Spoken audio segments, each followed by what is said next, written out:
Welcome to this special Best of 2025 Just Meee Podcast episodes. A collection of powerful voices, unforgettable stories, and moments that moved us all. Over the past year, we've shared conversations that challenged us, comforted us, and reminded us what it means to be human. Here are some of our favourites, highlights filled with courage, humour, grief, hope, and everything in between. Let's dive in. Our first highlight comes from writer and mental health advocate Anthea Rowan, as she reflects on losing her mother to Alzheimer's. With grace and honesty, Anthea shares how writing helped her navigate grief and how we can all approach difficult topics like dementia with compassion and conversation. My mum died with Alzheimer's. In the case of dementia, my mother forgot me. She resisted the fact that I was her daughter, which a lot of people have said to me afterwards, that must be so terrible. And it was a shock, when your mother says to you, I have no idea who you are. When did I meet you? It is a shock. But oddly enough, you do acclimatize to it when you realize it isn't her, it isn't me, it's the disease. So being curious about that helped me to acclimatize to that. But the more I wrote about it, the more I became aware not only of my own huge gaps in knowledge about dementia, but also the huge gaps in everybody's knowledge. It's so misunderstood on so many levels that it's not merely about forgetting. It's so much bigger than that, and it's so much worse than that. Her not enjoying food anymore, that was awful, because then I could no longer, there's no way to nurture her or cherish her if I can't feed her the things that she used to enjoy eating. Writing about it helped me to process it, and that's what kept me going. And and it keeps me going because I continue to find that there just is not enough conversation around dementia. There's a lot of talk about it, but there's not a lot of talk about. It's just much more unwieldy than you're led to believe. I thought she might just forget a few things, but no, it's much more than that. We never had the conversation with Mum about what if you succumb to dementia? What will we do? What will be your wishes? We had never even spoken to her about what do you want us to do when you die? Do you want to be cremated, or do you want to be buried, or where would you like to be buried? We hadn't had those conversations. I make sure I have those conversations with my husband and my children now. I mean, things like death, that's going to come to us all. That's inevitable. But we don't talk about it. In the final days of my mum's life, I had conversations with the palliative care doctor, Catherine Mannix, crazy late night conversations, because I didn't really know how to accompany somebody in death. And I felt foolish and a failure for not having considered it before. But she said to me, even people whose parents are in their 90s or nearly 100 don't have this conversation. They just won't face it because they say, oh, they'll go on forever. But nobody goes on forever. You need to have these conversations. Otherwise, when it comes, it's far more difficult to deal with, or you don't know what to do. What was that person's wishes? And just being able to write and to continue to process the difficult stuff in life by facing it and writing about it or reading about it or talking about it. And that has stood me in immensely good stead. I can't begin to tell you how much that's meant to me, that things are much less frightening if you talk about them. I have a daughter that suffers with quite crippling OCD. She's in her 20s now. And I think that I've imparted the same trust to her, that if she talks about it, it will get smaller. People stop being embarrassed to talk about it if you talk about it, and it just does. You bring it this into your sort of normality, and then it is less frightening. Things are much more frightening if you keep them in the dark, if you never face them. Next, we hear from Nikki Varley, known in the music world as Envy. In this clip, Nikki shares how hip-hop gave her a voice when she felt voiceless, and how that journey led her into youth work, helping thousands of young people find belonging and purpose. I think through some of the traumatic things I went through as a young person, I was quite closed off with my emotions, and I really struggled to express myself. I felt like I had to be tough all the time, and so I couldn't really express myself. And then I discovered hip-hop music, and when I first heard it, I just realised what a powerful vehicle it could be in terms of storytelling. And I feel like sometimes in rap music, there's a million more lyrics than in a pop song, and I just really recognised the power of that voice in that music. And so through some painful moments, I really connected with that, And I thought, well, how can I use this to sort of get my pain out and get my feelings out? And so I had a little play and started writing some lyrics for fun. And then that turned into having rap battles out in Manchester. And from there, I realised that I actually had quite a talent for it. And I was always one to do something that people said I shouldn't do. Like, you know, it was a space that wasn't particularly for women. It was a space that wasn't particularly for white women, particularly. And I liked to be different. So I was, you know, I think I thrive in those situations really where I feel like I shouldn't be somewhere. I think I've always been a little bit disruptive in that way. And a lot of doors opened to me through that. I had a really successful music career for a period of time. And then I went through some life experiences. I lost my mum at 24, and the record label I was signed to shut down. And it was just a massive period of change. And I think of like the rug being pulled out from under me a little bit. And in that time, I really did some reflecting. And I was like, you know, I don't want to just put my energy into building up myself. I want to build up other people. I had already had some experience delivering music workshops just through my from music career, and so that's when I looked into, you know, getting involved in youth projects, and that's where my youth work career started. And I think it was great because I was able to use all my life experience as well as my talents and my creative skills to do something positive. Get curious, not furious, is a saying that I really like to get to, because there are times when we get challenges, and particularly when working with young people who are in a stage of development and emotions and change, and you know, lots of scary stuff happen in your life when you're particularly like in adolescence. And I think, you know, rather than letting things and behaviours trigger us or upset us, I think it's really important to get curious about why they're happening and where it's coming from, and you know, that helps you to have that patience, you know. And it's not just for young people. I think that goes for any relationships. I think instead of feeling an emotion, I think when we feel a negative emotion, it's get curious about it and understand where that's coming from. And you know, a huge part of youth work is reflection, and it helps you to understand yourself as much as anything, and understand why you're feeling certain things that can help you show up better for other people.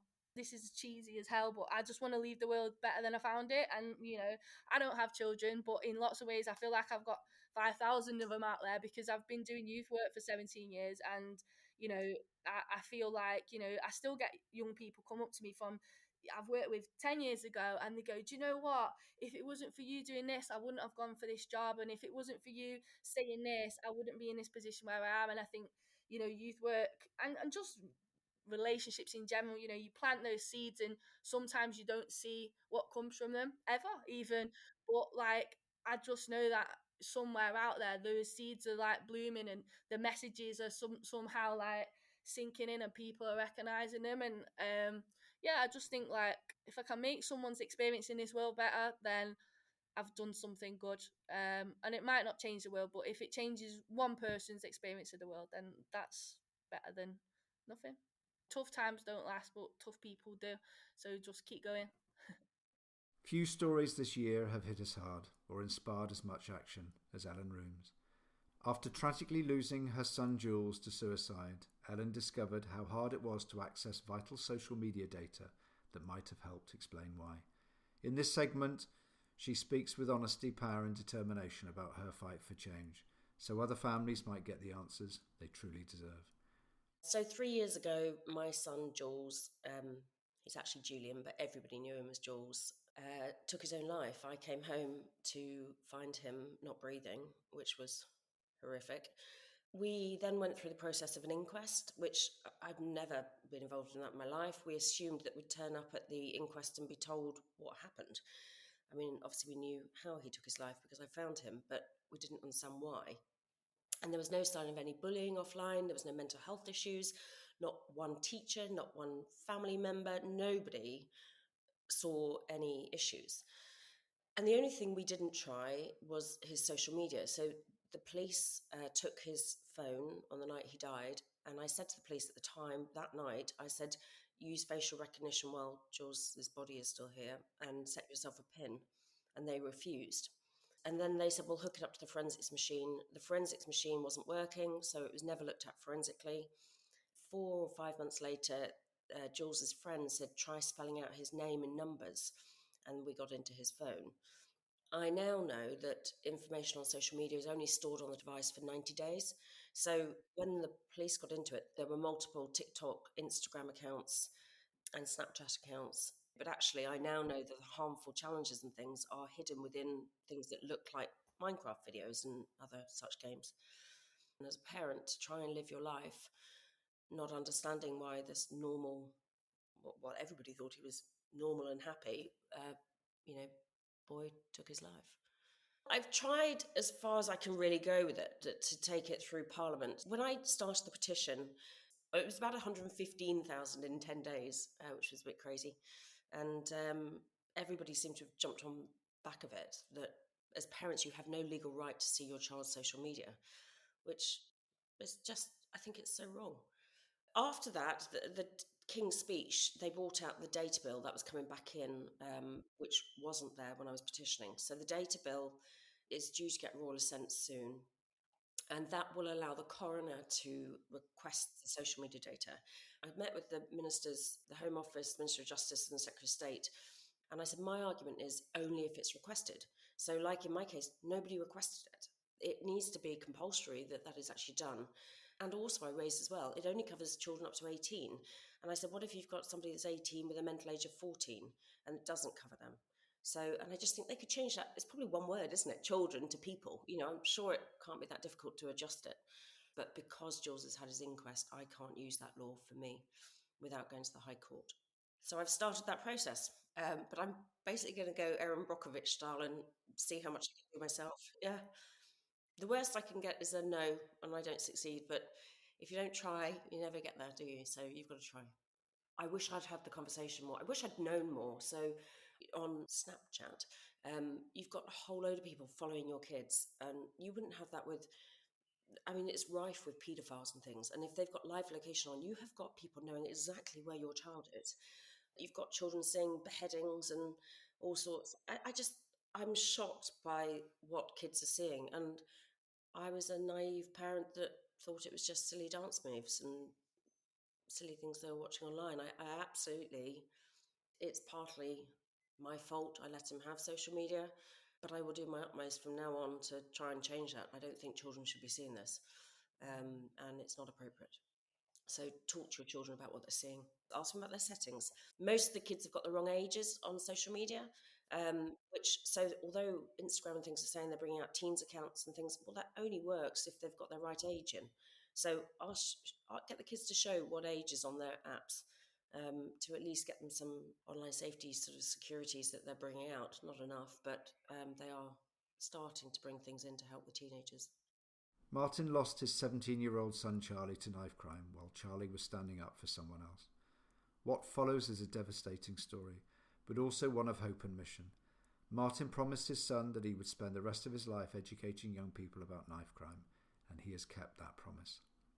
My name's Martin Coster. I'm the founder and CEO of a charity called Charlie's Promise. We're an anti-knife crime charity, and it's a charity that was set up in memory of my 17-year-old son, Charlie Coster, who lost his life to knife crime. He was murdered and died on the 25th of July, 2023. Well, let me start off talking to you about Charlie. Charlie he wouldn't have had an argument with anyone. He was kind.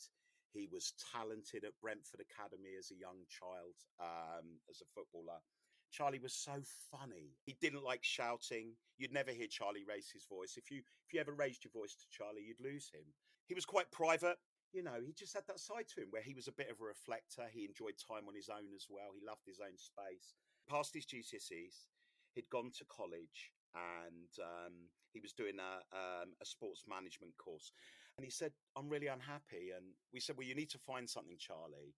And he did. He found this apprenticeship in horticultural landscaping at Charterhouse, and he was only there 7 weeks. And I'll be honest, I ignorantly used to think that knife crime was inner cities, working class and gangs, and only those areas. And the reality is, if it can happen to my little boy, it can happen to anyone. But it was horrific. I mean, it was a knock on the door and a rushing off to the Royal Sussex in Brighton. We got diverted. Charlie had a cardiac arrest. We arrived at the hospital. He had another one. And we were basically told he wouldn't survive surgery. And he did. And he fought for his life for 2.5 days. He lost every milligram blood in his body, had a ruptured bowel, ruptured spleen, 2 traumatic cardiac arrests. and died of irreversible brain damage. But before we switched off his life support machine, I knew I had to do something, and I promised him that I'd spend the rest of my life educating young groups of children about the dangers and the immeasurable impacts of knife crime, which is why my charity is called Charlie's Promise. What I would say to parents, what I've noticed is there is a huge gap now between I'm speaking generally, yeah. There's a huge gap now between parents and children, technology and how it's moved on, and it really has. And I think children these days speak a different language, but they've lost their identity. They don't know what they represent anymore, and those gaps between parents and children are getting wider and wider and wider.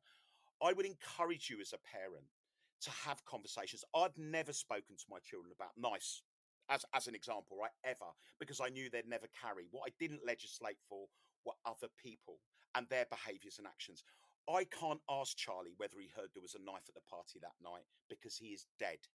That's the reality. Use my son's story as a top conversation starter. I do parent talks, and this is exactly what I say to them. Get close to your kids. Don't smother them, because they're going to make mistakes, and that's okay as a teenager. They're going to go out and they're going to do things. They're going to experiment. That's okay as a kid growing up as well, in my opinion. But knowing who they're associating with, watching out for mood change, real mood changes, not just teenager mood changes. Where are they going? All these sorts of things. That comes from a position of love. And I think it's really important that as parents, any parents that are listening to this, close that gap. If you feel a million miles away from your child, try and make it 500,000 miles away from your child. Just try and bridge that gap. Try and understand them. Try and, just get a little bit closer. Don't have regrets. Talk about, what are they doing? Do you know the biggest trap I hear parents fall into when I do parent talks? I don't need to worry about my child. Oh, why is that? Because they're up in their bedroom on their computer. Well, those are the ones you do need to worry about. It's a dangerous place, the internet. That doesn't mean they can't use it safely. But do you know what they're doing? What search engines are they on? Who are they talking to? What are they watching? I'm not trying to scare anybody that's listening. All I'm saying is, if you really feel you don't know your kids at all, get closer.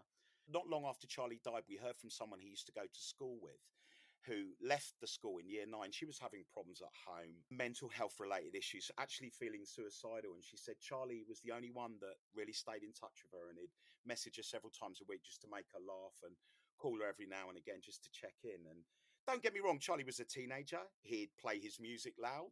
He could be really, really irritating and lazy, but he had the kindest heart. And it was a privilege to be his dad. Next, we hear from Gaz Jones, who first connected with me during a difficult chapter in his life and who stayed connected ever since. In this segment, Gaz reflects on what it means to rediscover who you are, not by changing, but by returning to the parts of yourself that get lost along the way. It's a powerful reminder that we don't need to have all the answers, just the courage to keep asking better questions. I was just out of university, kind of struggling for work, and I was living back at home, and I walked into the job fair, and you were sat at a table, and you weren't trying to sell me anything. You just got my attention and just asked about me, and that's how I got involved. That's what brought me onto the first kind of trial of the program, and how I got involved making promotional videos and stuff like that. And it felt like the exact thing I needed at that point in my life, that I didn't realize that I needed. And I might never have gone to the job fair. I might never have met you, and my life might have been completely differently. But that's like everything, isn't it? One thing can change your entire life. But the program did so much for me, and in started me on my path, to kind of changing into. It wasn't necessarily changing into the person I wanted to be. It was the person I always was, but I had to rediscover that part of myself because I felt that maybe I'd not been encouraged in school. I'd not been encouraged to kind of pursue those paths. Even though I had a supportive family in that, I just felt that I'd been kind of let down, at points in my life. So as soon as I could, I left high school and went to college, and I studied media production. And then not long after that, I went to university, and I studied TV and radio in Manchester. So I felt at the end of the course that I was just kind of left to my own devices, really, to find my path. And that's what led me to doing more charity work, because I was like, this is something that I care about. I want to help people. I want to spread, messages of like kindness and better the world. After about 2 years in the media industry, I was burnt out. Largely had been exploited, because it's almost like they don't really value the art of the craft. They just value the final product. It's also how competitive it is as an industry, to get into in the first place. So you need to know the right people, really. That's what it comes down to. So it doesn't matter how skilled you are. Like, I mean, it does, but it also, whether those opportunities are even available. And especially now, I can't imagine having to go against the grain of so many companies replacing those jobs with AI. It must be so much more difficult now for the younger generation. So I think I've learned a lot over the last few years. I've learned to love myself. I've met my partner. You've got to be open, right? You've got to be open to everything. Something that I've done recently, I've been going to a mental health group for men, in the south side of Glasgow, and it's made such a change to my life, that to be with other men and being able to be comfortable speaking out and talking about things that are bothering us, and having that safe space and support and camaraderie. And it's a brotherhood. We support each other completely. There needs to be more spaces like that. I just want to collaborate. I just want to meet people and create things to better humanity ultimately. And I want to create stuff for me as well. I don't want to just, I think for a time, when I was creating anything, it was only for a work purpose, for like something that had been asked of me. I think I've always been a creative at heart. I've always been a lover, not a fighter. But no, I want to create stuff just because I can, right? Just to see if I can. And I just want to see what I want to create. To close this collection, we meet the radiant and reflective Corey Hastings. Corey shares what it means to live with authenticity, love fiercely, and carry forward a legacy with joy, even in the face of loss. When it comes to what I do, I'd say I'm a multi-hyphenate, freelance creative and a creative cultural guide. So most recently, I'm an executive director for the British American Business Council, Northern California, promoting the transatlantic relationship between the UK and the US. But I'm also a field hockey coach. But more importantly, though, I would say I'm a driven, passionate, loving, and charismatic individual on the path of being, the best version of myself. And I'd like to think that I'm activating community and connection in my pursuits of this journey. So I met my husband virtually, funnily enough. So we were effectively pen pals. 3 years long distance during my university years, and yeah, we're 10 years married next year, and it's just been a whirlwind of a journey that I look back on. But yeah, we're here and embracing it, and that family has grown. I never felt pressured by my family. I never was forced into any particular path.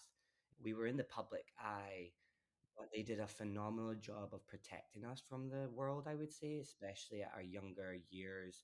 If anything, it was more so, when we were around groups of individuals, or when we were in public celebrations that my dad was quite often invited to, it would be the question of, oh, what rugby team do you play for? There was always an assumption that my destiny, I guess, was already chosen. But my dad would always be very proud to say, like, nope, Corey doesn't play for a rugby team. He's an awesome hockey player. And that was always kind of reaffirming from a very young age. So I was always just Corey.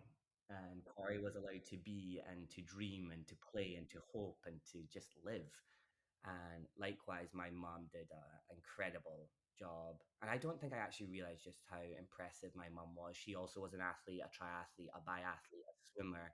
She was a Commonwealth training athlete, unfortunately got injured. And I did ultimately become a young carer for her, to navigate that mental health journey that I found so tough. But I think I was just so invested in just giving back all that love and energy that my mom gave me, that she became my priority. And yeah, I'd always kind of remind myself of those younger years of the joy that I had with my family and my upbringing.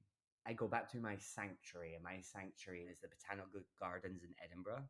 It is this most beautiful space that we were very fortunate enough to grow up just around the corner from. So it became our backyard, so to speak. Being immersed in nature and that changed from a place of play to adulthood. It became the place where I would go and walk with my mom or my dad or my sister and have deep conversations and share joyous moments where I'd cry. It would be my individual place where I'd go and escape from the business of the world and just be lost in my own thoughts.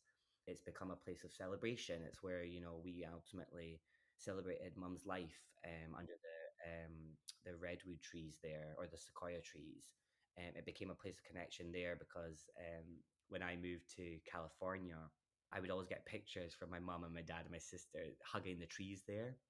This became a tradition because the bark of those sequoia trees are quite hard, and my dad, being that brute rugby player, he'd go up and punch the tree and test the bark. But my mum changed that thought process. It was like, hey, why don't we hug the trees instead, Dad? Let's share some love, and we'd connect with one another's arms around these massive trunks. And there was a day when there's a lady from the botanical gardens who does the wedding planning side of things, and she was talking to the florist, and I was going to be doing a wedding bouquet, and my mum went over to them and was like, hey, would you mind just joining us and creating this circle? This same lady told me this story at my mum's celebration of life. The florist apparently was in tears, and it's those little moments in life that my mum just provided and continues to do so, even though she's no longer with us. And I would encourage everyone, go hug a tree, see how you feel, be uncomfortable in it, and just embrace that moment. And it might give you a little bit of solace that you've been looking for. Corey's voice is a reminder that we don't have to be defined by grief or expectations. We can lead with light and make space for play, healing, and hope. These stories are why we make this podcast. Thank you to every guest who trusted us with their truth, and to every listener who joined us this year. Until next time, stay curious, stay kind, and as always, see the magic in yourself, in others, and in the world around you.